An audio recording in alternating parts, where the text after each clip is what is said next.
He is scientific advisor to the Sporting Safety and Condition Commitment of the UCI. He is a member of the UEFA and FIFA anti-doping commissions, a member of the List Committee of WADA, and a member of the Medical and Anti-Doping Commission of the IAAF. Since 2006, Dr. Saugy has been a privat docent at the University of Lausanne.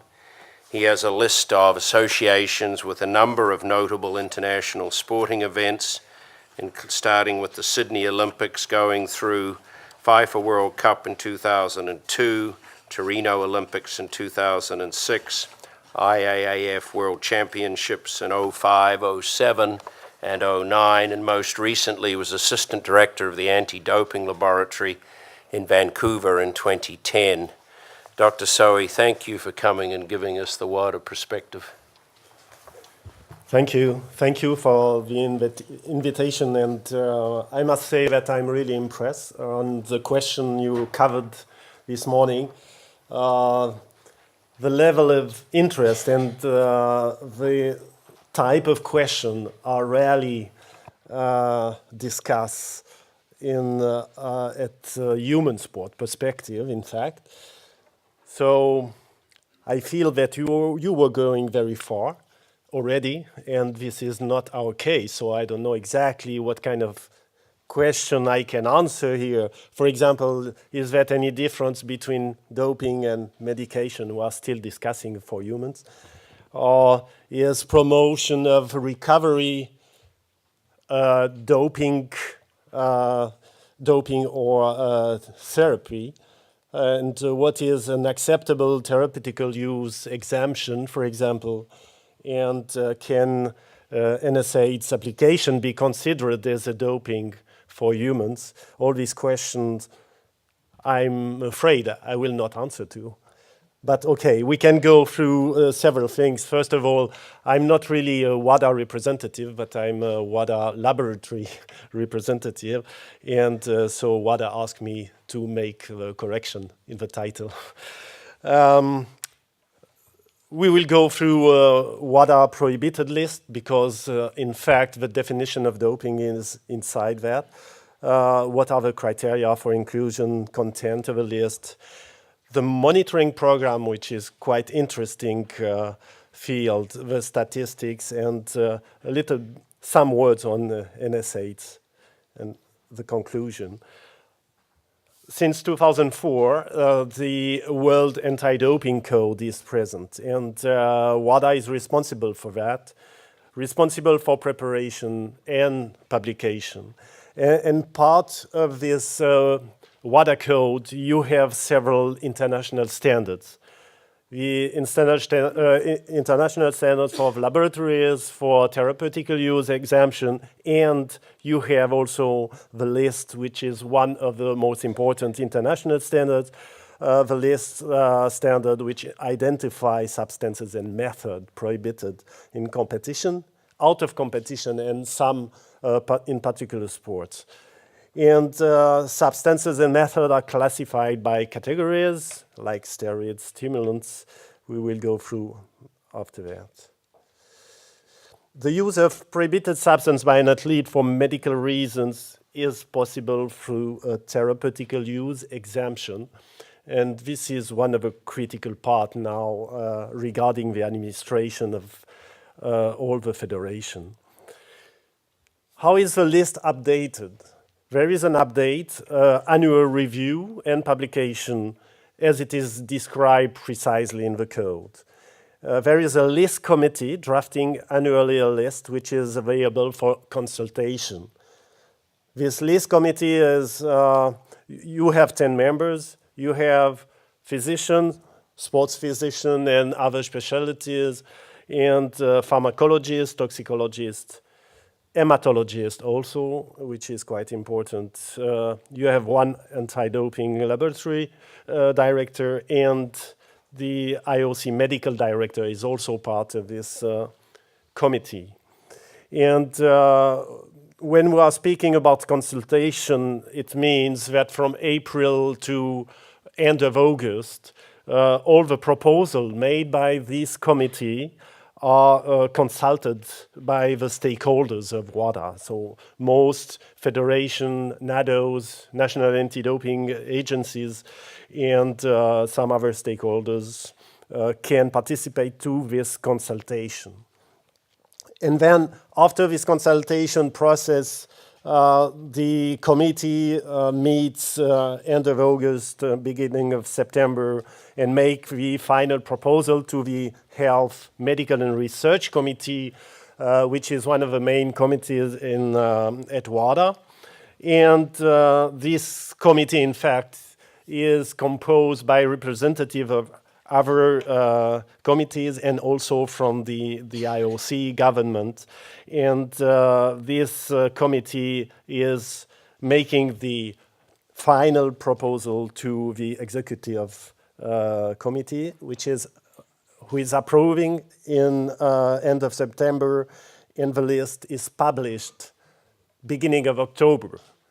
It means it is published beginning of October to make possible the implementation of a new list for all stakeholders. And what are the criteria for inclusion? Of course, the first criterion is medical or scientific evidence for the potential of enhancement or the enhancement of sports performance. You discussed that for the horses, and of course, I can say that you have maybe the ground to have more proofs for enhancement in sports performance. This is not so easy with limited number of volunteers, for example, and I think you spoke also regarding that. It's not so easy to prove, for example, that EPO is clear sports enhancement substance. And even if it is on the field quite clear for all those using that, it is not so easy to perform the clinical studies to show that. And that was already historically adopted by the IOC. The other criteria for inclusion is, of course, the potential or actual health risk to the athlete, and I think this is very similar to what you have in race sport. And the final criteria is very flexible, I would say, and of course this makes everything possible for the sports authority. So if the use of a substance or the method violates the spirit of sport described in the introduction to the code.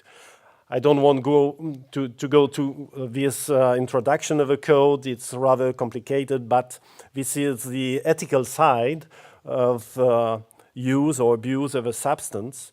And remember that only 2 from these 3 criteria must be fulfilled to implement, to include this substance or method in the list. And of course, those criteria are discussed for each substance or each group of substance at the level of a list committee, and discussed also through the consultation every year. If we look to the substance, certainly you know that you have the substances and method prohibited at all times, in and out of competition. Anabolic steroids, anabolic agents, hormones, it means like EPO and human growth hormone, IGF-1. They are in the S2 group. Beta-2 agonist, hormone antagonists and modulators, diuretics and masking agents, they are part of the prohibited substances in and out of competition. All the methods are prohibited in and out of competition, like enhancement of oxygen transport by a transfusion, for example, chemical and physical manipulation. We are speaking about the samples in that case, and gene doping. And we have substances and method prohibited specifically in competition. And this is certainly closer to your field. In that case, we have the stimulants, the narcotics, cannabinoids, glucocorticoids, and in particular sport, we have alcohol and beta blockers. All prohibited substances are specified substances, and we are going more into the legal side in that case. It means that all the substances, when they are specified, you may have more flexible sanction than for the non-specified, like anabolic agents, hormones, myostatin inhibitors, stimulants.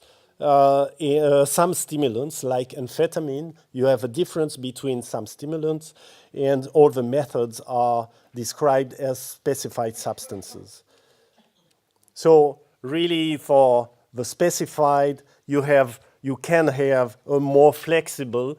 It means for cannabis, for example, it is accepted that from one country to the other, the culture can be different. So you may have severe sanction in some countries for cannabis and just a warning in other countries. And also for some medication, so-called medication, also if it can be clearly demonstrated that it was no intention to enhance performance, it can be considered as a specified substance and have a flexible sanction. Monitoring program. In the monitoring program, we have substances which are not forbidden, but which are just monitored or surveyed in order to have an idea of what kind of trend you may have in sport. And for example, if I take the pseudoephedrine, the pseudoephedrine was put outside of the list in 2003 because, of course, many accidents, I would say, accidental intake were performed during Olympics or main competition, which cost the medal for several athletes. And it was a big pressure from sport authorities to remove the pseudoephedrine from the list.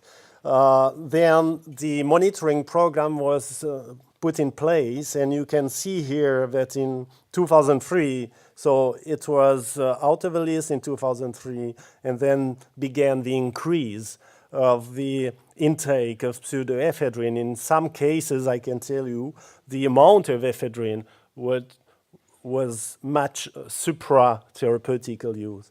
So this means this monitoring program is here to show if the trend is present and maybe to take a decision to re-include the substance, which was done in 2010 for the pseudoephedrine. Regarding the statistics, I know that our chairman was speaking about the statistics for those people using or potentially use the non-detectable substances, 50%. So we are very low in the percentage of positive adverse analytical finding or positive cases in sport. In human sport, around 2%, which certainly is surprising to if you compare to what you find the police is finding or some claims from the athletes.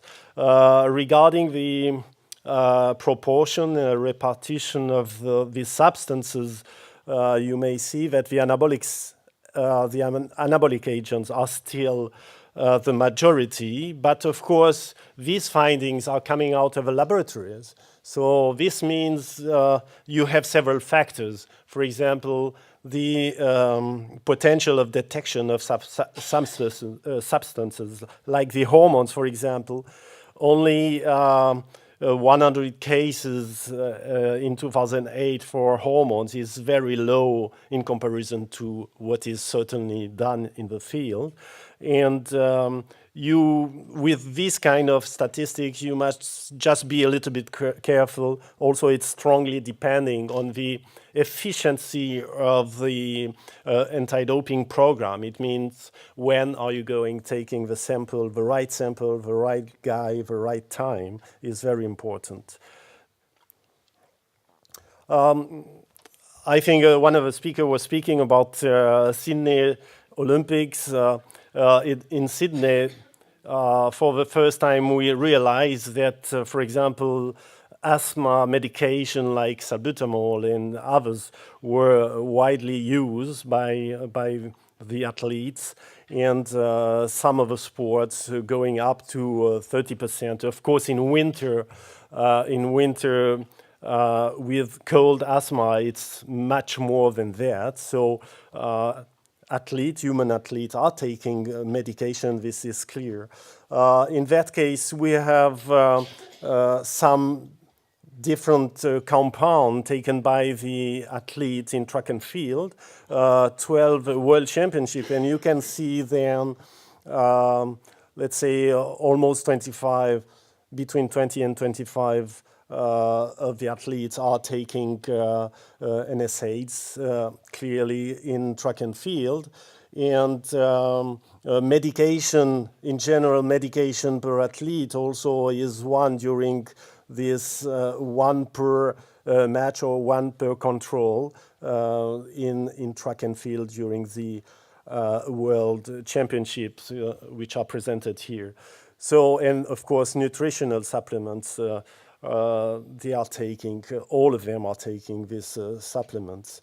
What is a little bit more impressive is in team sports, and FIFA was doing a survey regarding the use of different medication during the World Cups 2002 and 2006.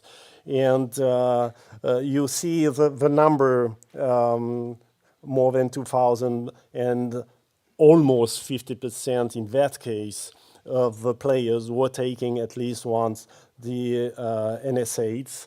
And during the FIFA World Cup Women and Youth Tournament, medication used by more than 2,000 players in that case, it was 0.63 medication per player per match, 0.85. So 85% of the women were taking that. And the most frequent, of course, the NSAIDs. By the women, more during the complete tournament, at the end, more than 90% of the women were taking NSAIDs during the tournament. And so, of course, we don't know if these medications are taken solely for therapeutical reasons. This is still an open question, I would say. And one of the questions coming directly from FIFA is that a need for more restrictive recommendation in the NSAIDs use in sport. And is that any compliance with the criteria of banned substances? So is that any promotion of a performance with these non-steroidals? And of course, is that detrimental for the health? We still did not answer to that question. And certainly more must be done through medical guidelines. There is a big debate, in fact, in the human sport now to make the clear difference between the medical guidelines applied by the sports physician on the field, for example, and not to put everything on the shoulder and of the fight against doping and anti-doping standards.